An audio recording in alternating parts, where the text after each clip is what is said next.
Fala, meu lindo, minha linda, tudo bem com você? Que essa semana seja extraordinária na sua vida, que a mão do Senhor esteja sobre você, sobre a sua casa, e que essa mensagem seja uma resposta de Deus para você. Eu quero só te pedir um favor antes de começar a mensagem. Curte o vídeo, é bem rapidinho. Por que curtir? Bom, quando você curte, o YouTube entende que é um conteúdo relevante e manda para mais pessoas. Compartilha, manda nos grupos de WhatsApp. E se você ainda não é inscrito no canal, se inscreve. Toda segunda-feira, 7 horas da manhã, tem uma palavra de Deus para você por aqui. Nosso sonho é chegar a 10 milhões de pessoas. Me ajuda, faça isso se é possível. Quanto mais gente ouvindo, melhor. E o nome de Jesus é glorificado. Vamos pro vídeo.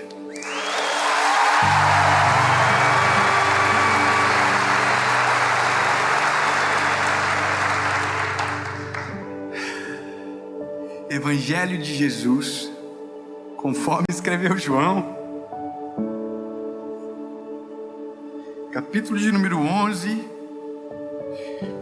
Jesus, eu te amo. Ora, havia um certo homem enfermo chamado Lázaro. Lázaro de Betânia, da aldeia de Maria e de sua irmã Marta. Era aquela Marta que ungiu o Senhor com unguento e secou os seus pés com seus cabelos, cujo irmão Lázaro estava doente. Portanto, suas irmãs enviaram até ele dizendo: Senhor, eis que está enfermo aquele que tu amas. Quando Jesus ouviu isso, ele disse: esta enfermidade não é para a morte, mas para a glória de Deus, para que o Filho de Deus seja glorificado por ela.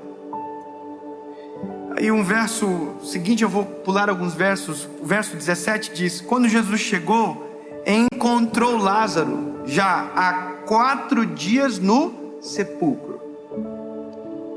O verso 32 diz: tendo, pois, Maria chegado onde Jesus estava, e vendo, lançou aos seus pés, dizendo: Senhor, se tu estivesses aqui, o meu irmão não teria morrido. João capítulo 11, verso 35 diz: Jesus chorou.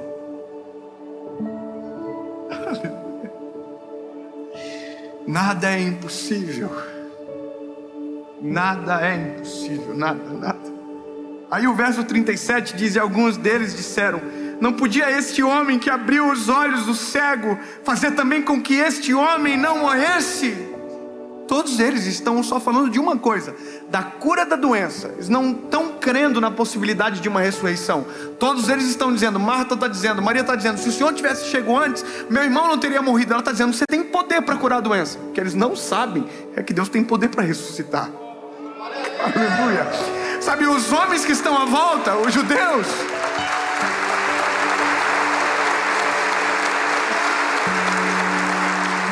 os judeus, eles também não sabem. Então por isso que eles dizem: se ele dá vista aos cegos, ele podia ter curado esse homem também. Amém. Eu fico doido disso aqui. Aí, o verso 39 diz: Jesus, tirai a pedra. Aí a Marta, a irmã daquele que estava morto, disse: Senhor, a essa altura ele cheira mal, porque ele está morto há 4 dias. Disse Jesus: se tu creres, verás a glória de Deus. Verso 43, parte B: Lázaro, vem para fora. E Lázaro saiu para fora.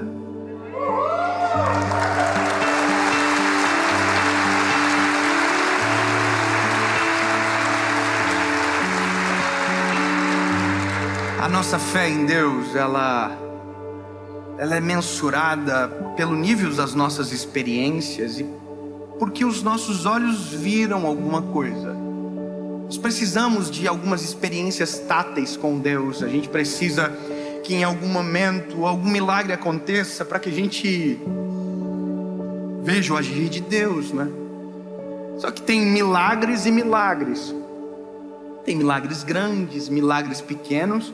Mas o fato de ser milagre é você não conseguir explicar por que e como aconteceu. Todas as vezes que Deus fez um milagre com a minha vida, com a minha família, foi milagre porque não tinha como explicar como. E por isso chamamos de milagre. Só que a nossa fé, ela precisa ser alimentada, precisa ser nutrida. Em algum momento ela vai precisar de estímulos externos, outros espirituais, a gente sempre vai precisar. Agora, a nossa noção do poder de Deus, às vezes está muito limitado ao que a gente viu até agora, ou aquilo que a gente viveu até o presente momento, ou talvez as pequenas experiências do que talvez alguém nos contou, mas que nunca foi a nossa realidade. E eu vou te dizer, a maioria das pessoas nutrem a fé com Deus a partir da experiência do que os outros viveram, nunca daquilo que elas viveram.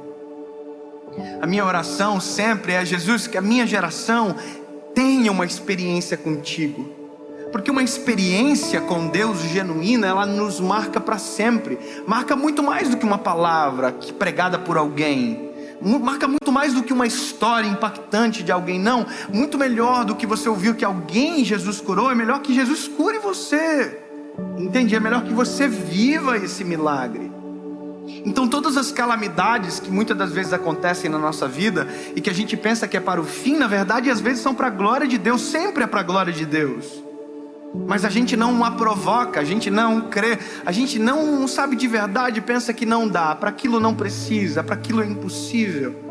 Então quando a Bíblia começa contando uma história de alguém que Jesus ama e que é Lázaro, a gente tem toda uma narrativa que constrói o que Deus pode fazer e o que Deus não pode fazer. É muito bom. Ai, Jesus, eu te amo. Eu vou falar de novo. O que Deus pode fazer e o que Deus não pode fazer, está escrito aqui. Você vai dizer: Dave, o que Deus pode fazer? Eu sei, você leu. Deus pode tudo. Mas o que Deus não pode fazer, se Ele pode tudo? Ele não pode ignorar. Não porque não pode, porque não consegue resistir a um coração contrito e quebrantado.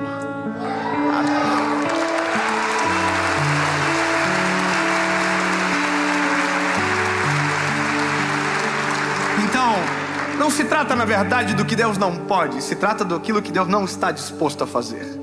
Deus não está disposto a ignorar a oração de um justo. Deus não está disposto a ignorar a perda de um amado amigo. Deus não está disposto a ver os judeus chorando, Marta chorando, Maria chorando. Sabe, Maria e Marta, uma delas, lembra, ungiu os pés de Jesus e secou com os cabelos.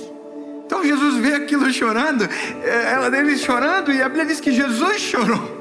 Porque, sabe, perturbou o seu coração. E não porque não podia curar, não porque não podia ressuscitar, mas porque aquilo para ele era muito agudo para as emoções. Isso para mim é confortante, porque mostra que o Deus que a gente serve não é distante, Ele é empático, Ele é presente. Ele se importa com a minha dor, Ele se importa com o meu sentimento, Ele se importa com a minha lágrima, Ele se importa com o meu clamor, Ele me ouve. Aleluia. Eu quero que você entenda isso da maneira melhor possível. Quando você chora, a Bíblia diz que quando nós choramos, oramos, o Espírito Santo conduz as nossas orações ao Pai com gemidos inexprimíveis. Ele sente. Quando a gente olha a parábola do bom samaritano, o bom samaritano é Jesus, que se importa com a ferida, que se importa com a dor, que que ajuda. Então, partindo desse pressuposto, não há uma oração que Deus não ouve, não há impossíveis para Deus, não há nada que Ele não possa fazer.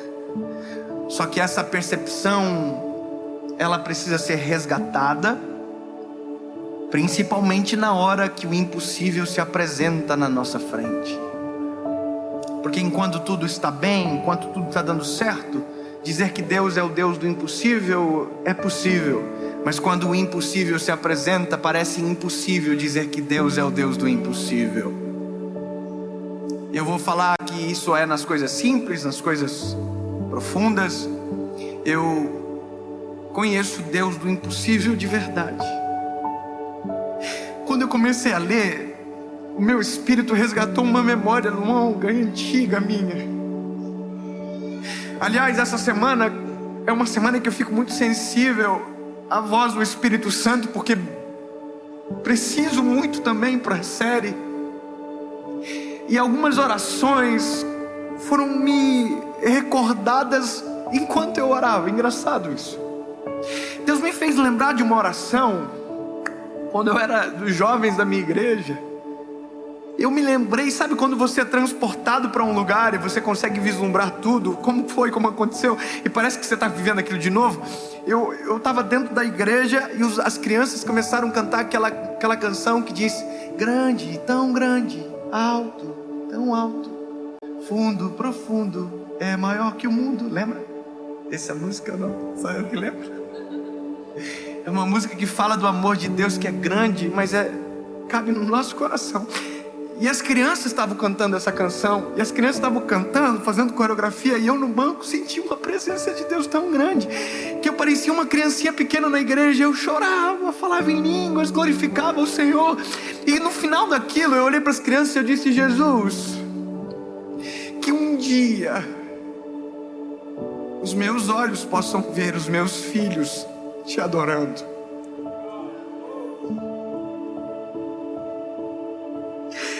Que um dia eu possa ver, e parecia tão distante, tão longe, e agora de repente eu já tenho 3 filhos, e agora eles, só que agora eu resgato outras orações, eu começo a lembrar de todas as respostas, de todos os impossíveis.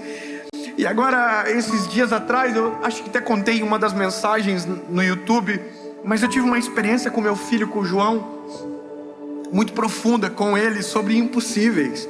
Impossíveis que são subjetivos, porque para mim parece ser impossível, e era naquele momento, mas para alguém pode ser muito simples, mas é milagre porque não se explica, lembra? O João passou mal a noite toda, vomitou a noite toda. E quando ele acordou, a gente tem um acordo na nossa casa de falar somente a verdade, mesmo que a verdade às vezes doa de ouvir. Então a gente fala: olha filho, você vai tomar vacina. A gente não fala que vai dar uma volta e tem um golpe. A gente fala a verdade. Então a gente fala: filho, vai tomar pique e dói, mas passa. O papai toma pique, também não gosta, e também isso é verdade. Irmão, eu morro de medo. Então como que eu vou mentir pro meu filho? Então a gente tem esse acordo. E aí quando ele acordou mal, vomitando muito, eu chamei ele e falei: filho, olha só, se você não melhorar, o papai vai ter que te levar no hospital. Aí, irmão, falar isso para um filho, quem é pai sabe aqui o que eu estou falando, né? Se a gente pudesse tirar a doença do nosso filho e colocar na gente, a gente fazia. Aí quando eu falei para ele no hospital, ele já marejou os olhinhos na hora. Aí eu falei para ele: filho, olha, e aí você vai ser examinado, provavelmente você vai ter que tomar um sorinho, filho, na veia, vai ter que colocar uma agulhinha. Vai doer um pouquinho, mas vai passar. Mas aí você vai ficar bonzinho, filho. Aí ele começou a chorar e falou: papai, eu não quero ir para o médico. E aí o meu lado pai, frustrado, conectou-se com o lado homem de Deus, que já viu milagres acontecendo. E sabe, eu olhei para o meu filho e disse: filho, tem uma saída. Isso é difícil fazer. Eu falei: filho, tem uma saída. A saída é a gente orar e o papai do céu curar você. Se o papai do céu te curar, filho, você não precisa ir para o hospital. Mas se o papai do céu achar que por bem a gente vai para o hospital, não tem problema. Quando eu falei isso, passou um filme na minha cabeça de todas as vezes que Deus se mostrou para mim, de todos os milagres que eu já vivi. Só que agora era o meu filho que precisava de um milagre, pequeno, mas precisava. E aí eu falei: vamos orar com o papai, ele já sabe como funciona. Ele fechou o olhinho e ele falou isso aqui: papai do céu, cura eu. E eu disse: Deus, me permite te apresentar ao meu filho dessa maneira. me permite que o meu filho, Senhor, te conheça de primeira como um Deus que cura, que faz milagre, em nome de Jesus. Amém. Eu disse amém, o meu filho disse amém, e na hora, imediatamente, o semblante do meu filho mudou, a cor reestabeleceu, e ele olhou para mim e disse: papai, eu tô bom.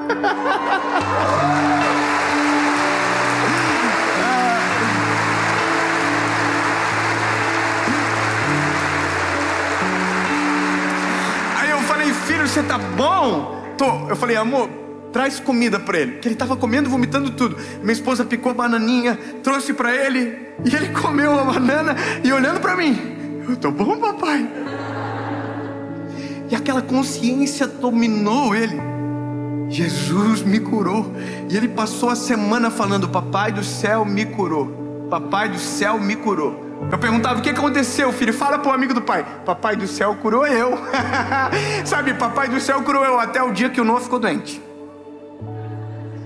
E sabe o que ele me disse? Papai, ora pelo Noah. Isso é um exercício. Vai ter vezes que Deus vai achar melhor não. Eu não sei quando, não sei como, mas de uma coisa eu posso sempre fazer: pedir, clamar. Sabe, Senhor, tu podes. Só que aí que mora o problema. É que às vezes a gente crê para isso, mas para aquilo que é maior a gente não acredita. E isso é o cenário do texto. É o que Marta, é o que Maria está dizendo: Jesus, o Senhor está atrasado para um milagre que o Senhor poderia fazer. Eu queria que o Senhor curasse, e agora já não dá mais para curar, porque ele está morto. Os judeus disseram a mesma coisa. Se ele cura cegos, ele poderia muito bem ter curado, mas ele chegou atrasado. E o homem já morreu. Aí Jesus diz: não, eu vou resolver. E mesmo Jesus presente, dizendo que vai resolver, que vai ressuscitar, Marta diz: não, Senhor, mas ele já está 4 dias morto, já deve estar fedendo. Não. Grava o que eu vou dizer para você. Para Deus nada é impossível. Não existe áreas da sua vida que Ele não possa ressuscitar e trazer a vida novamente. Não tem nada que foi sepultado há 3 dias, 4 dias, que Ele não possa vir e dizer: saia para fora, porque para Ele nada é impossível. Lembre-se, Deus pode tudo, mas nós só saberemos se ao invés de desistirmos, clamarmos por socorro. Se ao invés de abandonarmos, dizermos: Deus nos socorre. E Deus é socorro bem presente no dia da tribulação. Então, se está morto, há uma possibilidade de ressurreição. Se está doente, há uma possibilidade de cura. Se está desanimado, há uma possibilidade de um reânimo. Mas tudo depende do clamor e da resposta. Mas a resposta vem do Senhor, e você vai ver que aquilo que eu estou falando é verdade. Nada é impossível. Jesus olhou e disse: removam a pedra. Removam. E eles removeram a pedra. Eu imagino que quem está... Eu fico imaginando, isso para mim é inerente da mensagem, imaginar a cabeça, os olhos, a expectativa de todo mundo que está ali fora. Eles estão todos assim.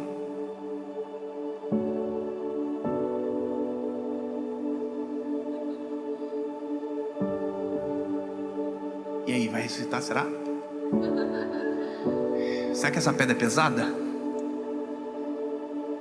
Depois vão ter que fechar de novo, né? E se ele não vir para fora? E se não rolar? É por isso que a gente não provoca os milagres. É por isso que a gente não clama. Porque a gente diz: e se ele não quiser? E se ele não responder? E se ele não curasse o meu filho? E aí? Entende? A vergonha impede a nossa fé de provocar o extraordinário. Não tenha vergonha. Se Deus não quiser, Ele não quis, mas você fez a sua parte de pedir. Você fez a sua parte de clamar. Você fez a sua parte de dizer: Deus, haja a meu favor. Talvez não seja agora, talvez seja depois de amanhã, talvez seja depois de 4 dias. tinha pedido para Jesus ir até ela. Jesus não foi na hora que ela pediu. Ela já havia dito, Jesus, ela mandou um mensageiro, o irmão, que você sabe, você ama ele está doente, venha. Aí Jesus não foi no primeiro, não foi no segundo. Ou seja, a primeira oração não foi atendida, porque havia milagre maior para acontecer, e que o milagre quanto maior, mais glorifica o nome do Senhor. Eu sei que na corrida do milagre a gente às vezes não tem paciência, a gente não quer esperar, mas sim, Deus pode, e sim, esperar pode valer muito a pena, clamar vale a pena. A história termina com Jesus chegando aparentemente atrasado. Oh, lindo! Às vezes nós preparamos um cenário para que Jesus chegasse na nossa história, e a gente tem a impressão que Ele está atrasado porque não chegou na hora que a gente programou. Nós oramos e na hora que oramos Deus não respondeu, e a gente tem a ideia que talvez Ele nunca mais responda. Não esqueça que a gente age dentro de um tempo, Deus age dentro de outro tempo. Se o nosso é o Cronos, o tic-tac, do Deus é o Kairos, é eterno e é perfeito. A gente quer para agora, mas talvez Deus saiba que o melhor é amanhã, e a gente só vai descobrir quando chegar amanhã. Portanto, confie no Senhor. E eu repito para você, não existe nada impossível, nada morto que Ele não possa ressuscitar. Os sonhos, as famílias, os corações, em nome de Jesus. Em nome de Jesus.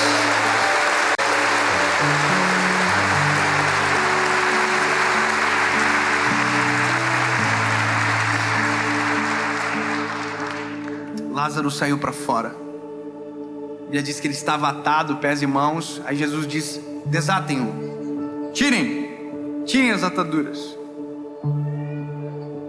E o final todos que estavam naquele lugar saíram estupefatos com o que viram.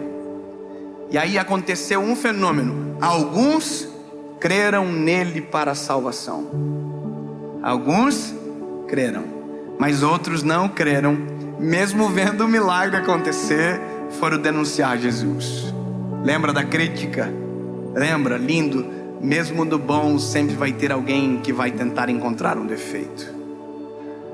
Mas a questão mais importante, que eu termino a história aqui, é que quando eu chego no final da história de Lázaro, entendo que tudo que Deus faz tem um propósito maior do que o próprio Lázaro, que é a glória do seu nome. Deus não curou o meu filho porque ele é melhor do que o filho de alguém aqui. Deus curou o meu filho para a glória dele. E hoje eu estou falando aqui para a glória dele. E é por conta de que é para a glória dele que talvez você vá para casa e no dia da angústia você vai clamar e vai viver o teu milagre também. E lembre-se, vai ser para a glória dele. Tudo é para ele.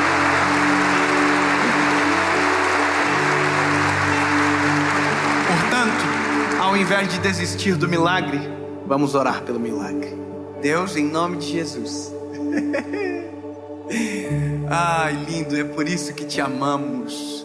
Tu és poderoso para cumprir tudo aquilo que prometeu.